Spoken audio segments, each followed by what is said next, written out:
Gracias. Entonces estábamos en que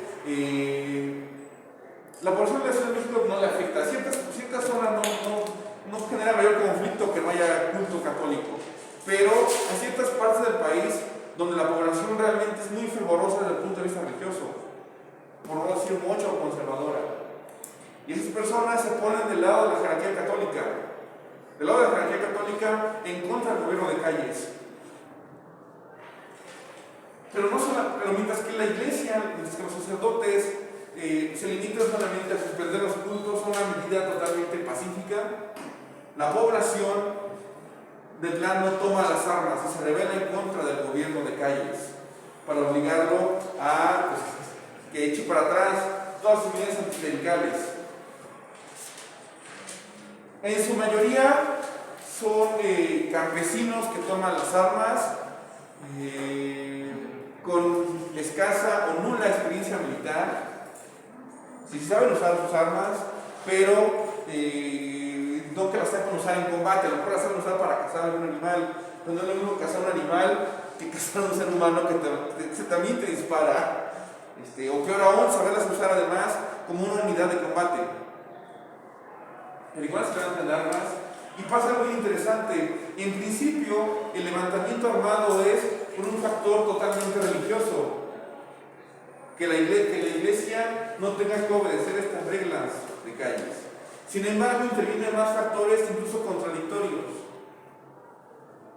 Muchos son campesinos que exigen un reparto agrario y que están a disgusto con el reparto de Calles porque o no les han tocado tierras o les han tocado esas tierras inútiles para la agricultura. Pero también hay hacendados que no quieren que haya un reparto agrario. Y aquí es lo contradictorio. De un lado, dentro del mismo bando cristero hay gente que quiere reparto agrario y gente que no lo quiere. Pero todos se suman además. Toman parte de la misma causa que no tiene influencia religiosa, pero que también tiene sus elementos contradictorios. Ahora, en el caso habíamos dicho que solamente en ciertos sectores del país estalla la rebelión armada. En primer lugar, la zona que se conoce como el Bajío. El Bajío integra los estados de Jalisco, Guanajuato, Querétaro, Zacatecas y otros estados que no son parte del Bajío, que son Michoacán y Colima. Las zonas, en todas partes el movimiento cristero, pero donde más activos son en las zonas de Jalisco, de Zacatecas y de Michoacán. Esas son las zonas con mayor actividad cristera. Estos cristeros, habíamos mencionado, son civiles que toman las armas, que no saben nada de combate, no son militares de carrera ni experimentados de ningún tipo, van aprendiendo sobre la marcha, con ensayo y error, hasta que eventualmente aprenden su oficio como militares y se vuelven una fuerza eficaz de combate. Por su parte, el ejército de Calles, el ejército federal, pues no es un ejército profesional en el sentido estricto de la palabra, al menos no sus mandos. Sus comandantes no fueron egresados, por ejemplo, del colegio militar. Sus comandantes eran revolucionarios que tomaron las armas en 1913, 1910, 1914. Esa clase de gente no tenía tampoco preparación militar. Se terminan fogueando como militares sobre la marcha misma.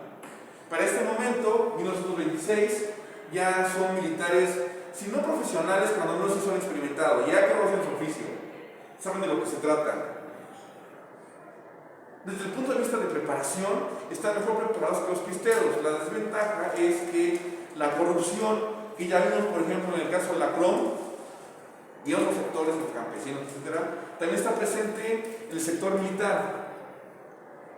Piensen que hoy en día, aunque los coroneles en sus batallones reciben del gobierno dinero para, no sé, comprar cosas como, por ejemplo, pintura y pintar los casilleros, el coronel normalmente se queda el dinero, pero los casilleros se tienen que pintar.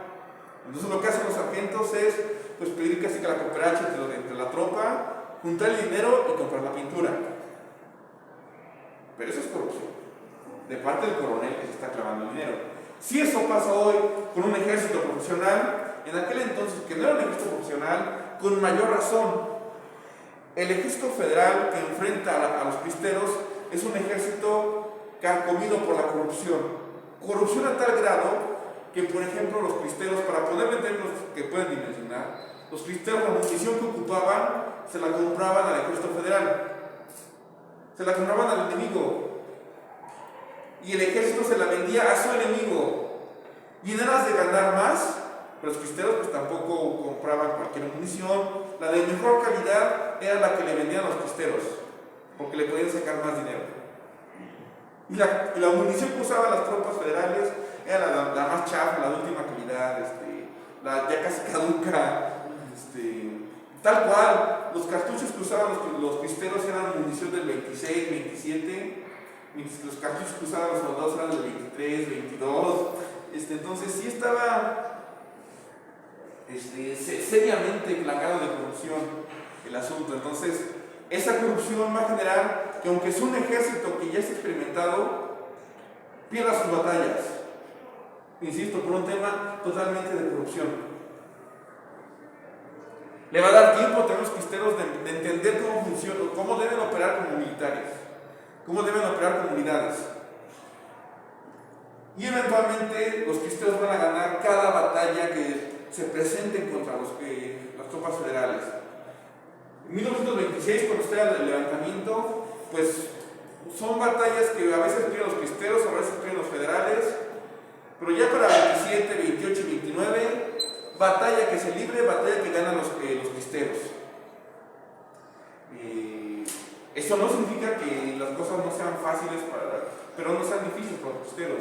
Se vuelve muy complicado porque muchos de los comandantes del ejército federal son implacablemente crueles con la población cristera y con los cristeros que toman como prisioneros. Torturas, violaciones, asesinatos extrajudiciales, pues hay de todo. Hay ciertos generales que son particularmente crueles, como por ejemplo un Joaquín Amaro, de memoria miserable entre los cristeros, de los más sanguinarios generales que tuvo el ejército mexicano en aquella época. Pero también hay otros generales que se ganan el respeto de los cristeros en buena medida porque no son como el resto, porque son más humanitarios con los vencidos y con sus adversarios. Por ejemplo, Lázaro Cárdenas pues no tortura prisioneros, no fusila gente, no fusila civiles, no comete esa clase de atropellos, en buena medida, pero también Cárdenas era de Michoacán. Entonces, pues, conoce a la gente contra la cual está peleando y la gente también lo conoce.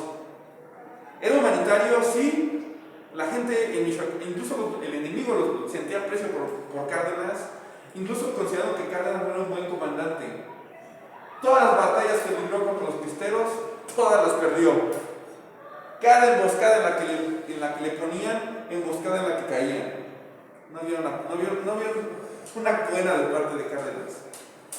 En alguna ocasión, incluso, por ejemplo, en una emboscada, lo alcanza un disparo en el estómago. A nada estuvo de morir. Se salva porque el comandante cristero lo reconoce, se apiada de él y manda que lo lleven a un pueblo cercano para que lo atienda el médico. Se salva solamente por eso. Pues, como que fuera competente, no, pero al menos no era miserable como el resto. Los cristeros logran controlar muy bien estas zonas. La bronca es que es un ejército de un carácter eminentemente defensivo. Digamos, por ejemplo, de repente se concentraban tropas federales para una ofensiva en Michoacán. Los otros estados apoyaban a los michoacanos, pero no salían de ahí. Derrotaban a las tropas federales y nunca pasaron a la ofensiva, nunca tomaron la iniciativa. De tal modo que el ejército federal y Calles en su conjunto, el gobierno de Calles, pues sí perdía batallas una tras otra y perdía ejércitos. Pero como nunca intentaron derrocar al gobierno de Calles, nunca intentaron tomar la Ciudad de México, pues a Calles le daba tiempo de reclutar un nuevo ejército, lanzarlo al combate, que fuera derrotado y otra vez sacar otro ejército, y una y otra vez. Porque los cristeros, insisto, no salían de su zona de operaciones. La situación se estanca al final y es indispensable que se llegue un alto al fuego y eventualmente un tratado de paz. Y es un conquista plantear como borrarse. En las negociaciones de paz, intervienen los siguientes actores.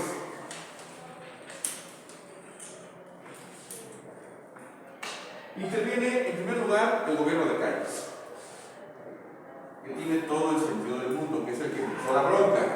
Interviene la iglesia. Y por iglesia, entiéndase la jerarquía católica. Interviene incluso Obregón. Obregón le interesa que se solucione el problema cristero porque para 1928 se quiere postular como candidato a la presidencia de México. Ahora sí, está dispuesto ya para la reelección. Pero no quiere llegar a la presidencia y que la bronca con los cristianos ahí siga. Y el último sector, el último protagonista que interviene en las negociaciones de paz es Estados Unidos. Estados Unidos está interesado en hacer negocios en México, en particular en esa zona del Bajío. Y más que Estados Unidos, quizá el principal interesado en Estados Unidos es un banco que es el banco JP Morgan. Banco que, por cierto, quebró en el 2008 durante la crisis. El banco JP Morgan quiere invertir en México, quiere hacer negocios en la zona del Bajío, quiere llevar a cabo préstamos para proyectos productivos, etc. Pero no puede hacer negocios en México si hay una guerra civil en medio. La violencia no va de la mano de los intereses económicos de este banco. Entonces les interesa que se firme la paz. Pero si se fijan, ¿quién falta? ¿Quién falta en las negociaciones de paz? ¿Cómo? Pensé que ya te lo sabías. ¿Quién falta en las negociaciones de paz? Los países que están... ¿Los cómo? Los estados que... Los cristeros. Los cristeros de esos estados faltan. Exacto. ¿Sí? ¿Sí sabías? Faltan ellos.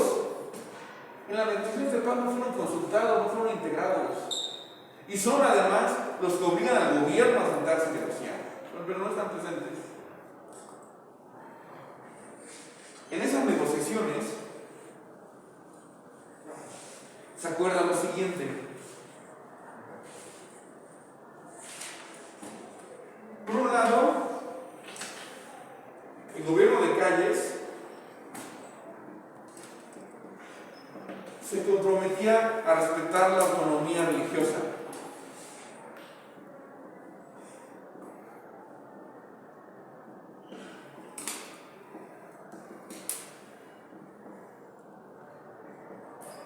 El gobierno de Calles ya no va a intentar un censo de sacerdotes, no va a prohibir que se ordenen nuevos sacerdotes, no va a prohibir las órdenes monásticas.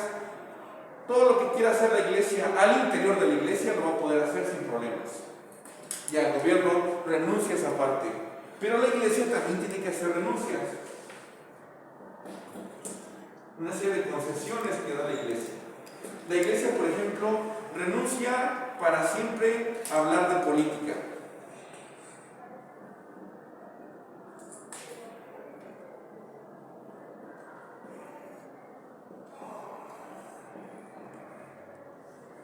La misa no será usada como un foro para que los sacerdotes hablen de política y en particular para que critiquen al gobierno. Eso ya queda totalmente descartado. Se comprometen a esta parte de la iglesia. Pero también se comprometían a el desarme de los cristeros.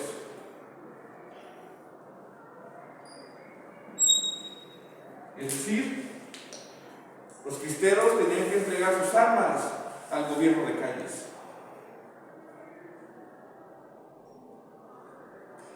Y aquí el punto que se dan cuenta los cristeros es, primero no fueron consultados, pero sí los están obligando a que entreguen sus armas. Y al inicio los cristeros no querían hacerlo, porque eran conscientes de que si entregaban las armas se iban a quedar indefensos ante el gobierno. Si el gobierno quería reprimirlos, lo podía hacer sin mayor problema. Iban a estar indefensos. No querían, pero al final acceden a entregar sus armas porque la iglesia así se los pide. La iglesia convence a los cristeros de que entreguen sus armas en aras de que se regrese toda la normalidad y otra vez haya misas, haya ceremonias de matrimonio, bautizos, etc. Y en última instancia pues fue la razón por la que se levantan en armas. Los convencen de eso, los convencen de entregar sus armas basados en que todo vuelva a la normalidad. Y esto es con tal de obedecer a la iglesia, con tal de regresar a sus pies de culto normal, entregan sus armas. Y acto seguido de que entregan sus armas los cristeros, el gobierno de Calles asesina a sus principales líderes. Ya no hay nada que se interponga para ello. Y al final, la verdad es que la iglesia le da la espalda a los cristeros que lucharon por ella. La iglesia, o mejor dicho, el clero católico, no accede a esto porque le caiga bien el gobierno de Calles. No accede porque le caiga bien Obregón. Accede por presión de Estados Unidos. Por presión manifestada en un, pues acepta y te incluimos en los negocios que JP Morgan haga en México. Sí, iba a ganar dinero la iglesia con el desarme cristero. Y pues la iglesia pues fue más bien leal a sus intereses económicos y pragmáticos antes que a su feligresía. Con la derrota cristera, los campesinos en México prácticamente abandonan todo intento de reclamo social. Va a ser el último levantamiento campesino, el último gran levantamiento campesino, el levantamiento de los cristeros. Después de eso ya no vamos a ver más en la historia de México, hasta el 94. Los campesinos se dan cuenta de que es inútil enfrentarse al gobierno, y pues aceptan su situación. Y Cárdenas, y Calles, con el problema resuelto, y ahora sí puede darse el lujo de pasar a un relevo presidencial.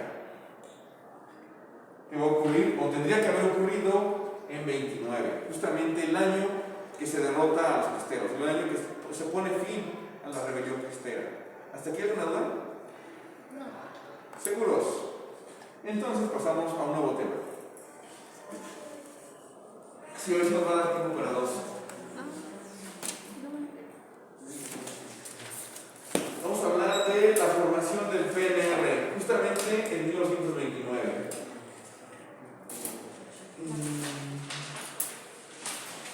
¿La qué dijo? La formación del PNR es un partido político que significa Partido Nacional Revolucionario. Es el abuelito del PRI. Cuando mataron al que iba a llegar al presidente. ¿Perdón, cómo? Cuando mataron al que iba a llegar al presidente, sí es de ese partido, ¿no? Ajá. ¿Sí? Partido Nacional. Partido Nacional Revolucionario. Nada está perdida, Dani. Muy bien. Es que no quería venir. ¿No, cómo? ¿No? ¿No querías venir? Chale. Yo que pensé que te interesaba la historia, resulta que no. Pero bueno, bueno. Sí, me bajoneó bien. Pero de, sí sabe de historia, se acuerda. Después no es que no quería venir. Bueno. El Partido Nacional Revolucionario, que después va a cambiar su nombre a Partido de la Revolución Mexicana, a PRM, y luego a Partido de Revolución Institucional, el PRI que conocemos, es pues, básicamente lo mismo. De hecho, son las mismas siglas, el mismo emblema que tiene una bandera tricolor. Así se va a quedar todo el tiempo, nada más le van a cambiar las iniciales.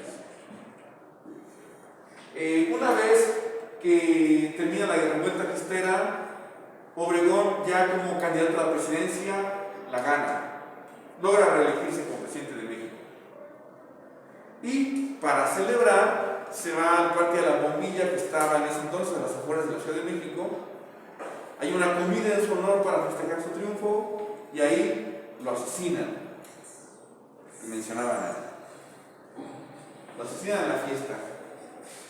Como cuando hace unos 15 años, de repente llegan unos güeyes que de plomazo y matan a algunos, igual, tal cual. El asesino, en principio, es León Toral, un cristero inconforme con esta solución al conflicto. Sí. Mata a Obregón y se acusa a León Toral de ser el asesino. Pareciera que tiene sentido porque Era un cristero que, insisto, estaba a disgusto con esta solución. Pareciera que va por ahí. Y de hecho es la única persona a la que encarcelan y a la que enjuician y declaran culpable. Al único. La bronca es que cuando le hacen la autopsia al cadáver de Obregón, el cadáver muestra que recibió impactos de 20 armas distintas, más o menos. 20 armas distintas. Un solo asesino. Ni siendo Rambo manejas tantas armas al mismo tiempo, una tras otra. Lo más probable es que fuera más de un asesino. Pero sin importar quién fuera el asesino material, como se trata de un presidente o de un presidente electo, se piensa que hay un asesino intelectual. Y todo el mundo apunta, y las sospechas apuntan hacia Plutarco Elías Calles, el hombre que hasta el momento ha sido el hombre de confianza de Obregón. Obregón lo dejó a la presidencia justamente por eso. Con la muerte de Obregón, se elimina al último gran líder de la Revolución Mexicana. Los que quedan con vida son líderes segundones. Pero de todos esos segundones, Calles controla al país todavía. Controla organizaciones obreras como la CROM, organizaciones campesinas como las fuerzas agraristas. Tiene el apoyo de hacendados y de empresarios. La muerte de Obregón, a quien claramente beneficia es a Calles. Por eso todo el mundo sospecha que Calles es el asesino intelectual. Así que se hace una investigación en contra de Calles. Es una investigación que además dirigen personas cercanas a Obregón y encuentran que Calles no tuvo nada que ver, que es inocente. Pero la sospecha realmente no se acaba con Calles. Es decir, hasta la fecha sigue pensando que Calles lo mandó matar. Básicamente porque es el principal beneficiado con la muerte de Obregón. Calles se quiere reelegir, pero ya no se atreve a hacerlo. En buena medida no quiere terminar como Obregón. Y aparte como que empieza a concebir que quizá no sea necesario la reelección para quedarse con el poder. Pone de momento a Emilio Portes Gil como presidente provisional de México. Portes Gil únicamente en su calidad de presidente provisional va a convocar a nuevas elecciones. Pero esto hace que también mucha gente sospeche de que Portes Gil también tuvo que ver algo en el asesinato de Obregón. A tal grado que, por ejemplo, en una caricatura política de la época, en un periódico, había dos personas platicando y una le pregunta a la otra: ¿quién mató a Obregón? La respuesta del segundo interlocutor es: cállese y pórtese bien. No digan nada, pero son estos de aquí. Portes Gil convoca elecciones, se presentan dos candidatos. Uno es José Vasconcelos, un intelectual, académico de la UNAM, bueno, entonces Universidad Nacional, había sido secretario de Educación Pública con Obregón, había hecho un buen trabajo como secretario de Educación Pública. Y el otro candidato, que es al que apoya Calles, es Pascual Ortiz Rubio. Ortiz Rubio era un sujeto totalmente gris, desconocido. Su principal característica es que es un lambiscón de Calles. Y por lo menos que es un lambiscón de Calles, Calles lo apoya como candidato, pero ya no lo apoya en solitario. Calles lo apoya a través de un partido político, y es el PNR.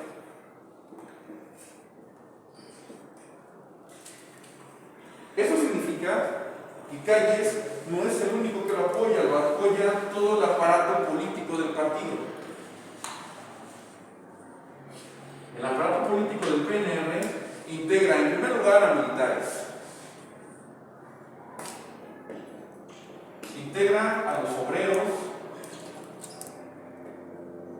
a los campesinos, integra a hacendados, empresarios y hasta intelectuales que se afilian al PRM.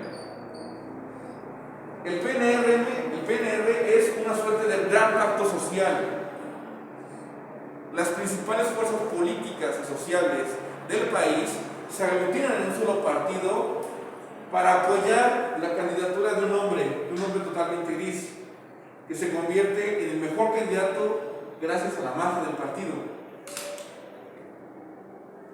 Es una estructura tan eficiente del PNR que incluso el partido nazi copia su estructura jurídica, su estructura de organización. El partido nazi es inspirado en el PRI. México también tiene sus aportaciones a la historia universal. Negativas, pero también las tiene. Ortiz Rubio gana la presidencia, insisto, con el apoyo del PNR. Vasconcelos alega que hubo un fraude electoral. Esas elecciones no fueron justas, no fueron limpias. Hay gente que quiere convencer a Vasconcelos de que se levanten armas, pero Vasconcelos, como ya muchas personas en México, pues ya estaban hartos de años de violencia, de años de guerra, y ya no se levantan armas. De modo que Ortiz Rubio queda como presidente de México sin mayor problema. Y Ortiz Rubio, todo el mundo sabe que aunque él es el presidente, él no es el que manda. El que manda es Calles. Calles controla a Ortiz Rubio a través del PNR. Calles controla todo el aparato del partido sin tener que haberse presentado a elecciones, controla el partido y a partir del partido controla al presidente, que en este caso es Ortiz Rubio, que a partir del presidente controla al país. A tal grado que, por ejemplo, las casas de ambos estaban enfrente, en la misma calle, nada más en contrasera. Y toda la gente decía, cuando pasaba por ahí, pues esa es la calle, esa es la casa del presidente, pero el que manda es el que vive enfrente. Todo el mundo lo sabía. Y Ortiz Rubio gobierna según los criterios que le dicta Calles, que de hecho Ortiz Rubio le da seguimiento a la política que en su momento llevó a cabo Obregón, luego Calles, yo le da seguimiento. Reparto de tierras inútiles a los campesinos para mantener contentos a los campesinos que están recibiendo tierras sin meterse en broncas con los hacendados. Controla los obreros a partir de la CROM. Entonces, todo eso lo mantiene igual. Y todo el mundo, insisto, todo el mundo sabe que realmente quien gobierna es Calles. Es increíblemente inteligente porque gobierna sin tener que ser presidente. Tiene el poder sin exponerse a tener que ser asesinado o que alguien se levante armas en su contra. Es una suya de dictadura. Y tal la gente lo sabe que Ortiz Rubio es apodado el nopalito por la gente, por baboso. Lo consideran un incompetente, que es solamente un títere de Calles, lo cual es cierto. Eventualmente le cala a Ortiz Rubio, y Ortiz Rubio se quiere salir del huacal de Calles.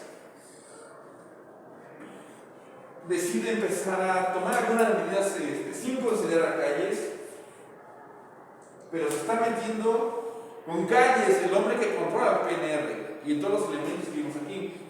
Entonces, Calles lo único que tiene que hacer es poner en contra de Ortiz Rubio a todo el partido, a todo el PNR. Eventualmente Ortiz Rubio ya simplemente no puede gobernar, todo el mundo está en su contra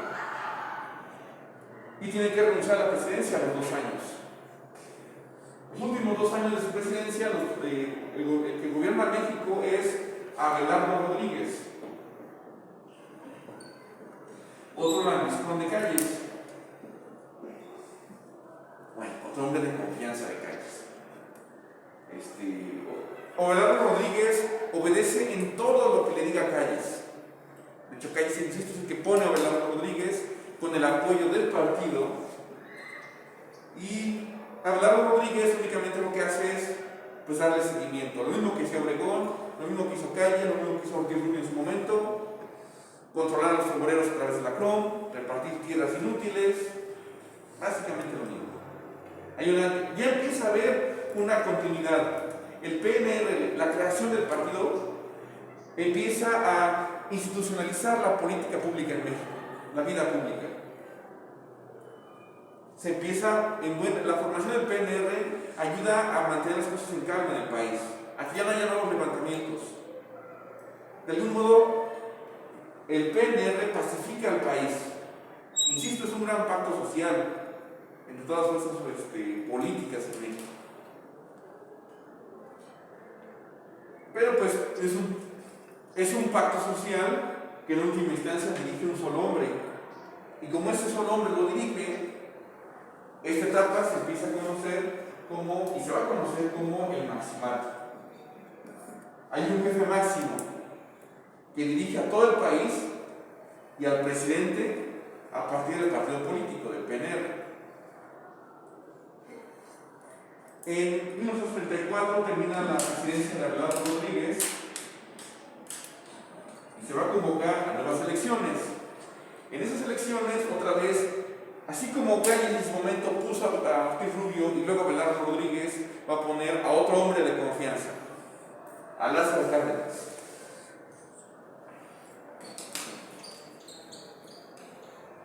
Cárdenas recibe el apoyo de Calles y, lo que es lo mismo, el apoyo del PNR para quedar como presidente de México. Calles es otro hombre de confianza, Cárdenas es otro hombre de confianza de Calles. Se conocen desde el levantamiento contra Huerta en 1913. Desde entonces se conocen.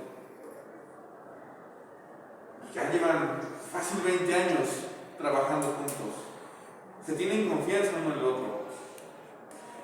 Y la gente lo sabe.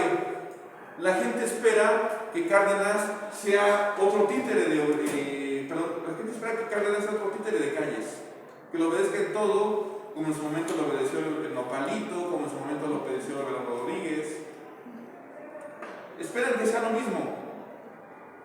Lo que no saben, incluido Calles, es que Cárdenas sí se le va a salir de Huacal. Cárdenas sí se va a lograr deshacer de Calles. No lo va a mandar matar.